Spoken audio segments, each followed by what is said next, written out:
Before my last semester exam, I had 3 offer letters in my hand.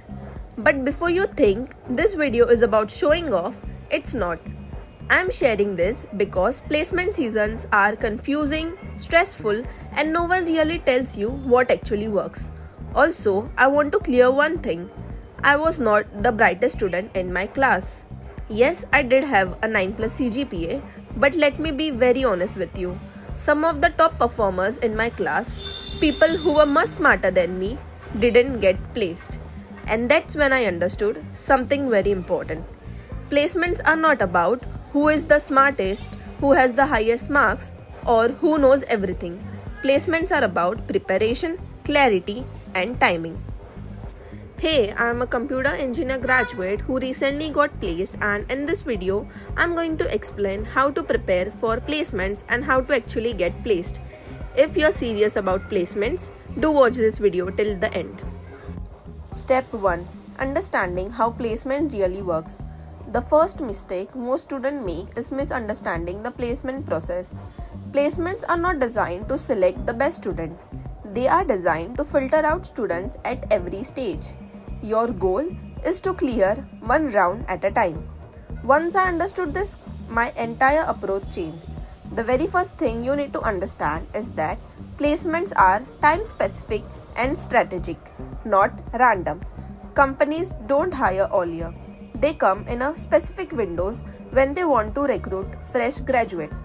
Typically, the big on-campus placement seasons for engineers and computer science graduates starts around December and goes till Feb-March every year, especially for most colleges. That means you need to be prepared before recruiters even come to your campus.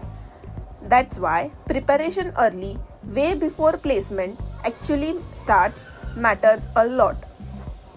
To win, you need to know when companies hire, what they look for at those times, and how to be ready when those opportunities open, which is what we are going to build next.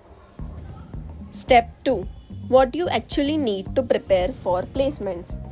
Assessment test is equal to most important elimination round. Once your resume gets shortlisted, the very first round that almost every company conducts is the assessment test.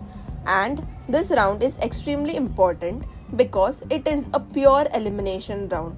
So, if your assessment preparation is weak, you won't even get a chance to speak to an interviewer. Cons. Let's start with cons. You don't need advanced mathematics. What you need is a strong basics and speed. Most companies ask questions from very basic topics like percentages, profit and loss, ratio and proportion, simple and compound interest, time, speed and distance, averages. The difficulty of a question, it's the time limit. So, practice quants in a time manner.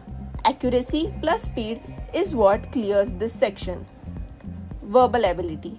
Next is the verbal ability, which many students underestimate.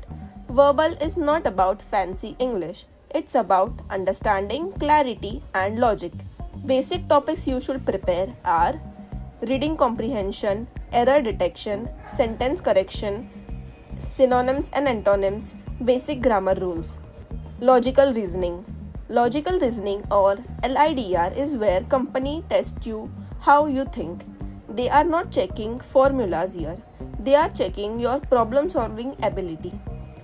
Common topics include puzzles, sitting arrangements, blood relation, direction sense, data interpretation.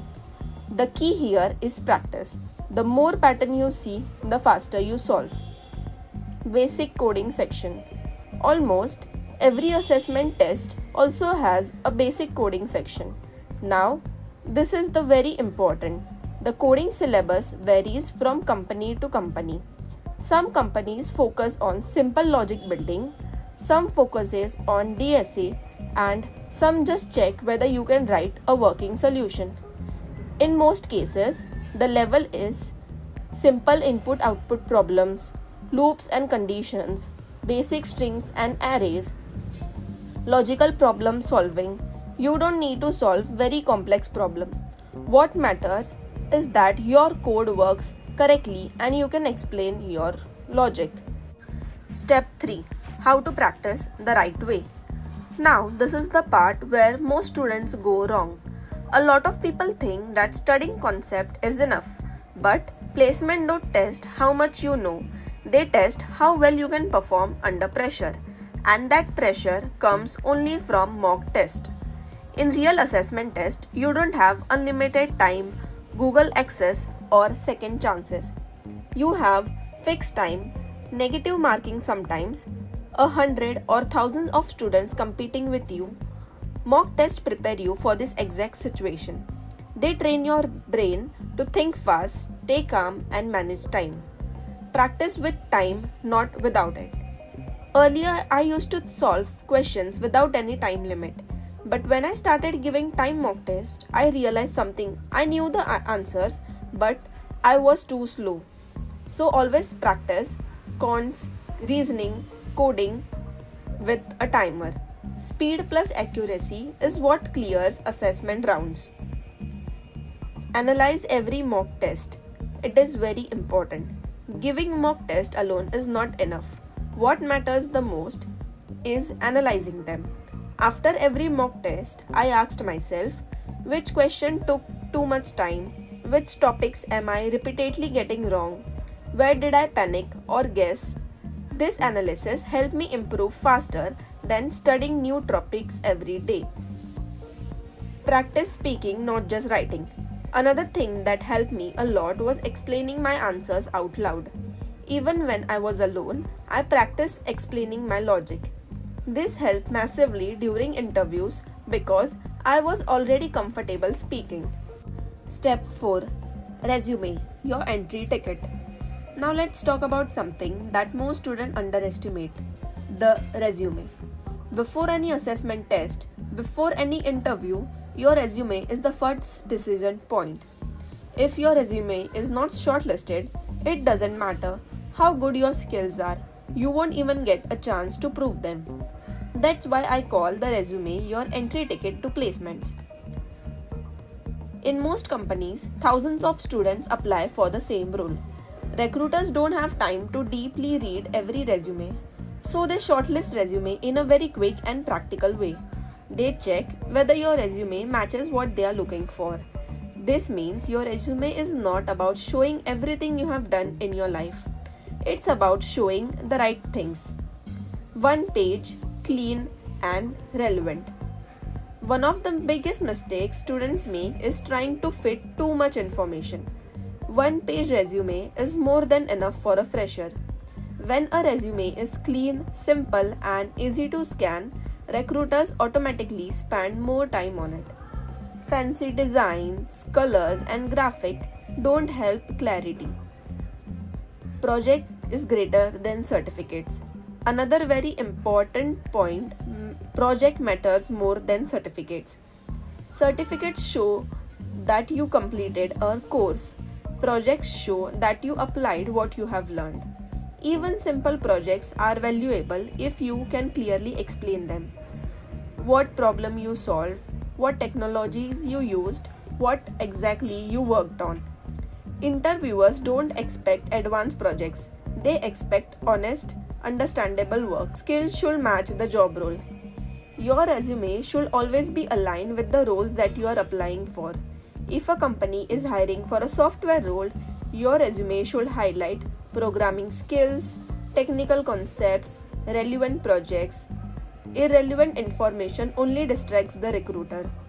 Your resume is not a personality showcase, it's a job application document. I'll be posting a separate detailed video only on resume, what I included and what I removed, formatting tips and common mistakes. So, if resume shortlisting is confusing you, make sure you're subscribed. Once your resume gets shortlisted and you clear the assessment test, only then you can interview come into the picture.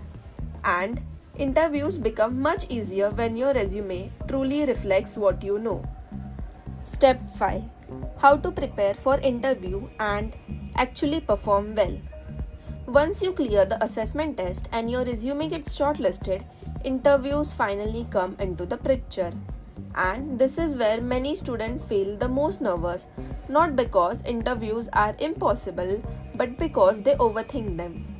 Let me tell you something very clearly. Interviewers do not expect freshers to know everything. They expect three main things: confidence, honesty, and ability to communicate. Interviewers are not trying to trap you. They are trying to understand how you approach a problem, how you explain your thoughts, and whether you are trainable. If you answer confidently with basic concept, that already creates a good impression. Communication matters more than perfect answers. One thing that helped me a lot was focusing on how I answered, not just what I answered. Even if your answer is partially correct, explaining your thought process clearly makes a difference. If you don't know an answer, it is completely okay to say, "I'm not fully sure about this, but this is what I understand." This shows honesty and maturity. Structured answers make you stand out. Instead of jumping directly into an answer, take a second to structure it. Start with basic definition, then explain it with an example. This makes your answers sound confident and organized, even if the concept is simple. Practice interviews like a real conversation. I practice answering common interview questions out loud, not in my head out loud. This helped me stay calm and avoid blank moments during real interviews. Interviews are not about proving that you are the best, they are about showing that you are ready to learn. Step 6. Mindset during placements. Now let's talk about the most ignored part of the placements, the mindset. You can prepare well, have good skills, and still feel lost during placement season. That's because placement tests you mentally more than technically. Dealing with rejections. Rejections hurt, especially when you feel you did well. I've been there, but one thing I learned is that rejection does not mean you are incapable. Sometimes it just means the company found someone who matched their requirement a little better at that moment. It's not about personal and it's not permanent. Stop comparing your journey.